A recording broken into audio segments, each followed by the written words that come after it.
Hi hello ನಮಸ್ತೆ. Welcome back ಅನುಸವಿರುಚಿ and logs.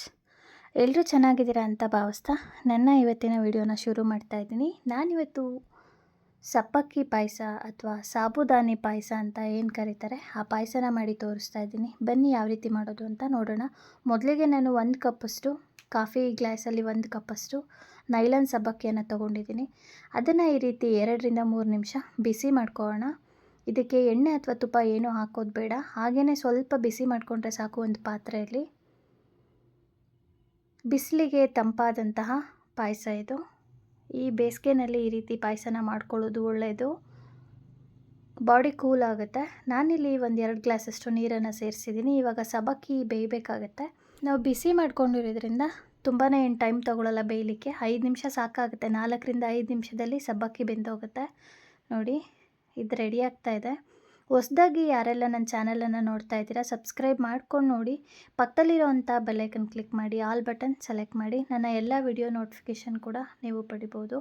ಇವಾಗ ನಾನು 2 ಗ್ಲಾಸಷ್ಟು ಹಾಲನ್ನು ಸೇರಿಸ್ಕೋತಾ ಇದ್ದೀನಿ. ಇದು ಚೆನ್ನಾಗಿ ಕುದಿಬೇಕು ಹಾಲು ಕೂಡ.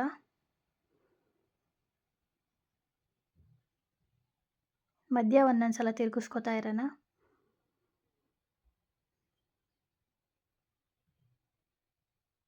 ಇದಕ್ಕೆ ತುಂಬ ಟೈಮ್ ಏನು ಬೇಕಾಗಲ್ಲ, ಕ್ವಿಕ್ಕಾಗಿ ಮಾಡ್ಕೋಬೋದು. ತುಂಬಾ ಈಸಿ ರೆಸಿಪಿ ಅಂತಲೇ ಹೇಳ್ಬೋದು.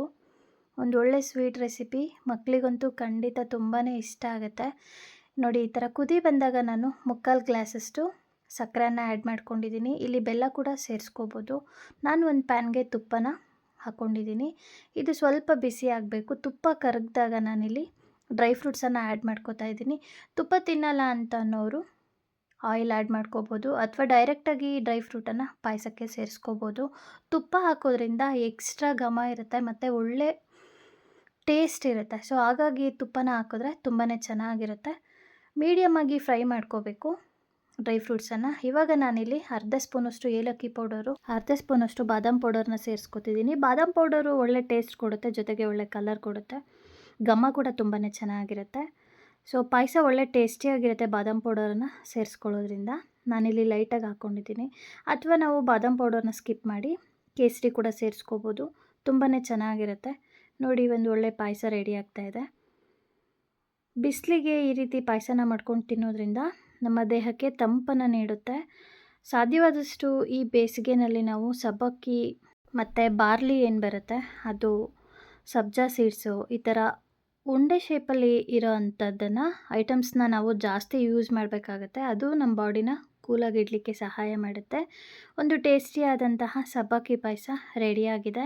ನಾನು ಇದನ್ನು ಸರ್ವಿಂಗ್ ಬೌಲ್ಗೆ ಶಿಫ್ಟ್ ಮಾಡ್ತಾ ಇದ್ದೀನಿ. ನೀವು ಕೂಡ ಒಮ್ಮೆ ಈ ರೀತಿ ಸಬ್ಬಕ್ಕಿ ಪಾಯಸನ ಮಾಡಿ ನೋಡಿ, ತುಂಬಾ ಟೇಸ್ಟಿಯಾಗಿರುತ್ತೆ. ನೀವು ತೆಳುಬೇಕಂದ್ರೆ ಇನ್ನೂ 1 ಗ್ಲಾಸ್ ಹಾಲನ್ನು ಸೇರಿಸ್ಕೋಬೋದು. ತುಂಬಾ ಟೇಸ್ಟಿಯಾಗಿರುತ್ತೆ ಮತ್ತು ಈಸಿಯಾಗಿ ಕ್ವಿಕ್ಕಾಗಿ ಮಾಡ್ಕೋಬೋದು. ಜಾಸ್ತಿ ಇಂಗ್ರೀಡಿಯೆಂಟ್ಸ್ ಕೂಡ ಇಲ್ಲ, ತುಂಬ ಸಿಂಪಲ್ಲಾಗಿ ಮಾಡ್ಕೋಬೋದು. ನಾವು ಕಾಫಿ ಟೀ ಮಾಡೋ ಟೈಮಲ್ಲಿ ಒಂದೊಳ್ಳೆ ಡಿಲಿಷಿಯಸ್ ಪಾಯಸನ ಮಾಡ್ಕೋಬೋದು. ತುಂಬಾ ಟೇಸ್ಟಿಯಾಗಿರುತ್ತೆ. ಈ ಪಾಯಸ ಹೇಗಿತ್ತು, ನಿಮಗೆ ಇಷ್ಟ ಆಯಿತಾ ಅಂತ ಮರೀದೆ ಕಮೆಂಟಲ್ಲಿ ತಿಳಿಸಿ.